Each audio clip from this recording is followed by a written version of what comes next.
End of chapter 8, very similar to chapter 6. Now, chapter 8 talks about, now that you've made the change, how are you going to sustain it? That's also a huge problem. Now, once you have made the change, you want to make sure now that it's sustainable and it continues to be successful. Now, how do you do that? Make sure, number one, that the change is acknowledged and embedded in everyone's culture. Whatever it is that we're changing, it becomes part of my daily routine and becomes part of my culture.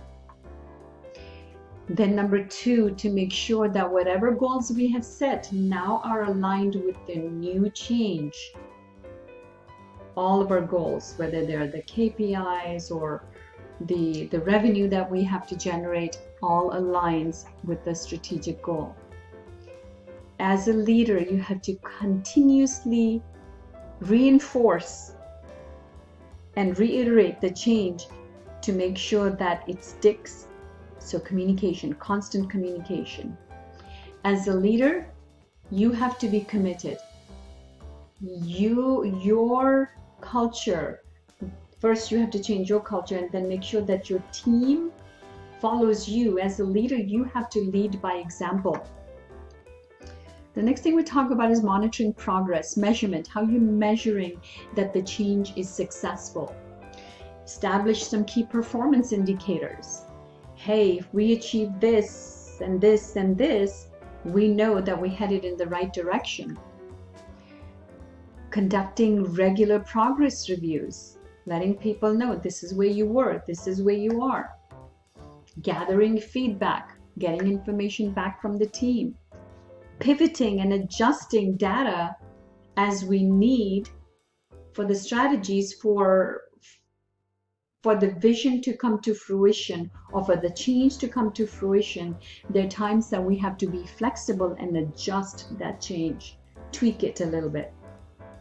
Celebrating every milestone, achievements, acknowledging, giving kudos, giving certificates, taking people out to lunch, dinner, whatever it might be, to celebrate. Like I said, change is not easy. Recognizing individuals, sharing the success stories and providing incentives. Hey, if we achieve this milestone, I'll take everyone to lunch, or everyone can take half a day off. It's going to take that kind of interaction and leadership to sustain the change.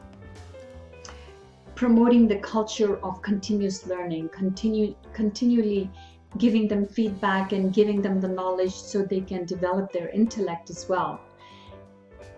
Encourage risk-taking, experimentation, calculated. You don't have to say, hey, just go ahead and do it. Calculated risks.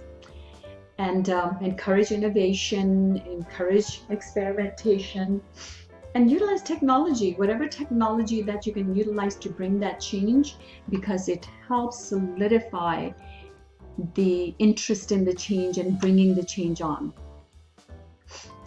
Conducting post-implementation reviews, learning from successes and failures. Whatever is successful, keep on doing it. What we failed in, pivot and reinvent it or take another path. Maintaining flexibility, that hey, if we need to pivot, we will. So those are some of the things that we have to